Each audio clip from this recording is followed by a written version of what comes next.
Bienvenue sur Massagri, la chaîne qui parle de vulgarisation agricole ici au Sénégal.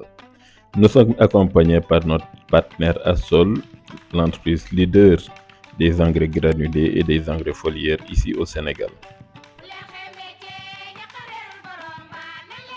Je suis Mohamed Sek, ingénieur agronome, travailleur pour la société Massagri. Aujourd'hui, nous allons parler des notions de base de la photosynthèse. La photosynthèse est une réaction chimique par laquelle les plantes absorbent la lumière et la transforment en sucre et en oxygène. Il s'agit d'un processus très complexe dont dépendent presque tous les êtres vivants sur Terre. Les plantes sont des organismes autotrophes, ce qui signifie qu'elles sont capables de produire leur propre nourriture et qu'elles supportent d'autres organismes.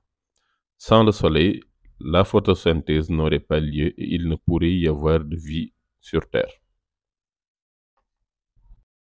La photosynthèse est une réaction chimique par laquelle le dioxyde de carbone CO2 et l'eau forment des sucres et de l'oxygène en présence d'énergie lumineuse.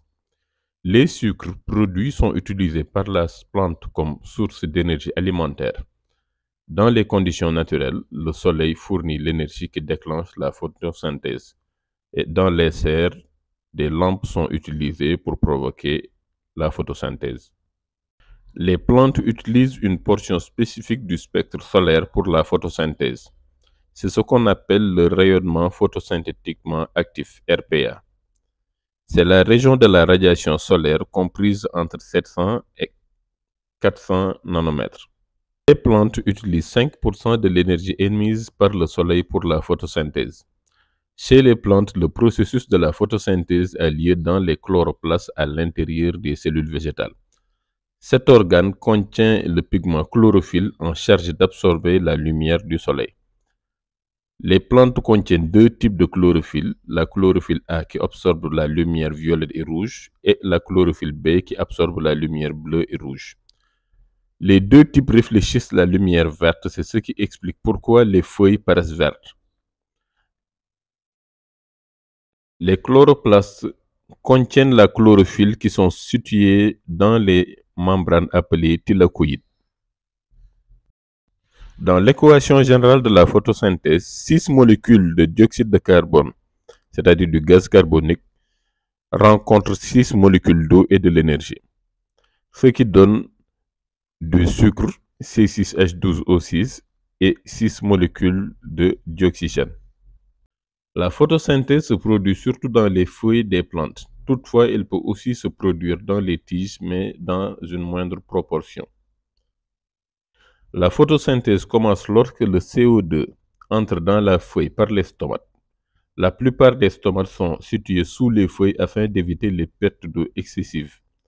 Les stomates permettent l'échange de CO2, de dioxygène, de vapeur d'eau entre la feuille et son environnement. Le processus de la photosynthèse se déroule en deux étapes, la réaction claire et la réaction sombre. La réaction claire, nécessitant de la lumière, se produit dans les thylakoïdes et convertit la lumière en énergie chimique. L'énergie chimique produite est ensuite utilisée pour fixer le CO2 en carbohydrate, ce qui constitue la réaction sombre aussi appelée cycle de Calvin. Le cycle de Calvin se produit dans les stromas du chloroplaste. Plusieurs facteurs influencent la photosynthèse.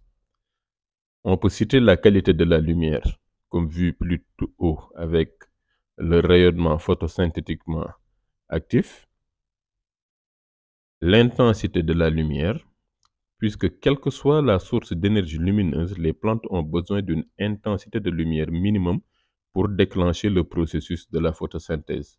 Ce point est appelé point de compensation de la lumière. Lorsque ce point est atteint, le CO2 absorbé est égal au CO2 libéré.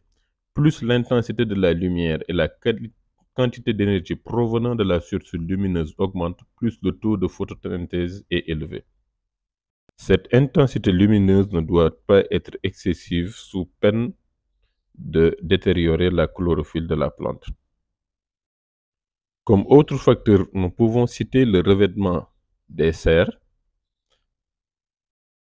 Les revêtements plus usés transmettent moins de lumière que les revêtements neufs, car ils deviennent opaques plus opaque avec le temps et les résidus qui s'accumulent entre autres. Le taux de photosynthèse des plantes diminue du même pourcentage que la quantité de lumière bloquée. La production est aussi réduite du même pourcentage. Ainsi, il faut nettoyer adéquatement le revêtement de la serre au début de la saison pour assurer la transmission optimale de la lumière. La température influence l'activité des enzymes responsables d'assister lors des réactions chimiques dans le cycle de Calvin. Lorsque les températures sont basses, l'activité des enzymes est lente. Lorsque les températures augmentent, l'activité des enzymes qui assistent lors de ces réactions chimiques augmente aussi jusqu'à un certain point qui constitue la réponse optimale à la température. C'est à ce point que le taux de photosynthèse des plantes est le plus élevé.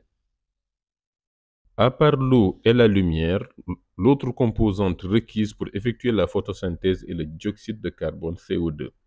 Il est important de maintenir des valeurs de CO2 suffisamment élevées pour la photosynthèse. Le CO2 entre par les stomates des feuilles. Cet organisme s'ouvre et se renferme selon différents paramètres.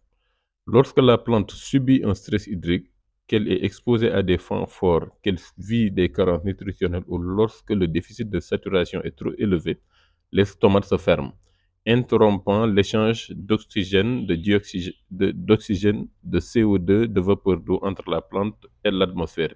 Il en résulte une diminution de la photosynthèse. Enfin, il est important de remplacer le volume d'air à l'intérieur de la serre riche en oxygène par l'air frais provenant de l'extérieur et ce plusieurs fois par heure. Cela permet de maintenir des niveaux de CO2 atmosphériques adéquats.